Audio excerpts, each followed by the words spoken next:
The average person will earn over $2 million in their lifetime. Most will retire with almost nothing. This isn't about income. It's not about luck.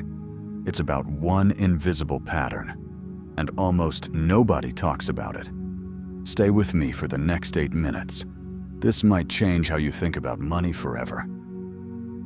You probably know the basics. Spend less than you earn. Save. Invest. You've heard it 100 times. So why doesn't it work? Why do smart, hard-working people, people who know the rules, still end up broke at the end of every month? The answer isn't discipline. It isn't willpower. It's something much deeper. And it starts in your brain. Here's something neuroscience confirmed only recently. Spending money activates the same reward centers in your brain as food or social approval. Every purchase, no matter how small, gives you a tiny dopamine hit. Your brain doesn't know the difference between buying something useful and buying something you'll forget about in a week. It just knows, this feels good. Do it again. This is called the reward loop, and modern marketing is designed to trigger it hundreds of times a day. Notifications, sales, limited time offers. Your brain isn't weak. It's just doing exactly what it was built to do. The problem is, it was built for a world without credit cards. There's a psychological phenomenon called present bias.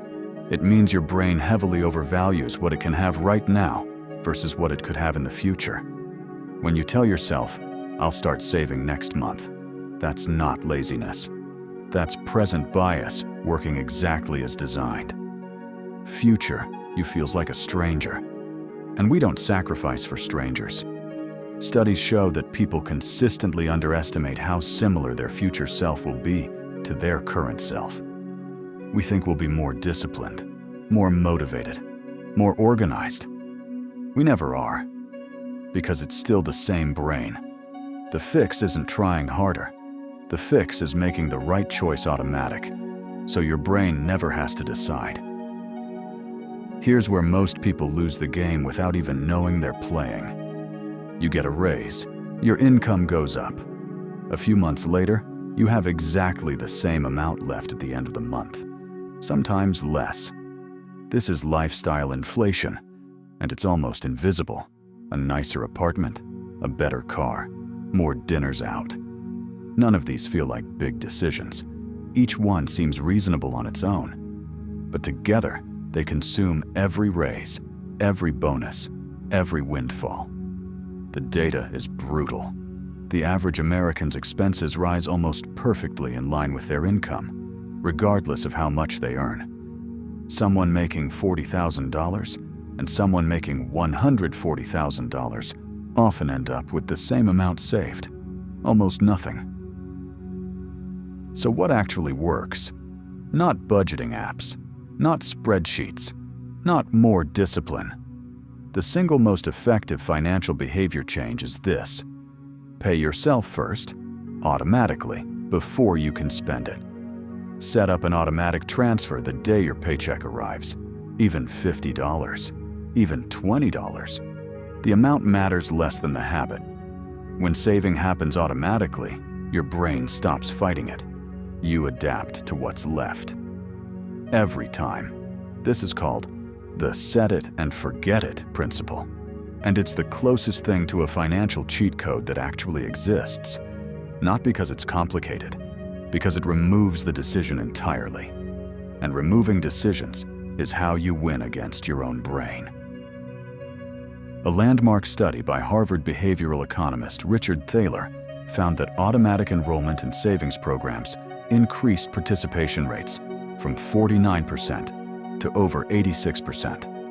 Same people, same income, just one structural change. So let's recap what we covered today.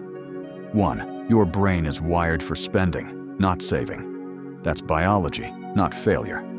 2. Present bias makes future goals feel abstract and easy to delay. The solution is automation, not motivation. 3. Lifestyle inflation silently cancels every raise you ever get. The antidote is intentional spending, not cutting everything, just being deliberate. 4.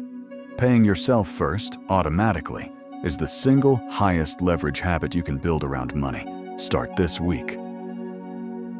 If this made you think differently about money, subscribe to Calm Gains Lab. Every week we break down one idea about money, habits, or mindset into something you can actually use. Next video, the exact 3-step system I'd use to save your first $1,000, even on a tight budget. You don't want to miss it.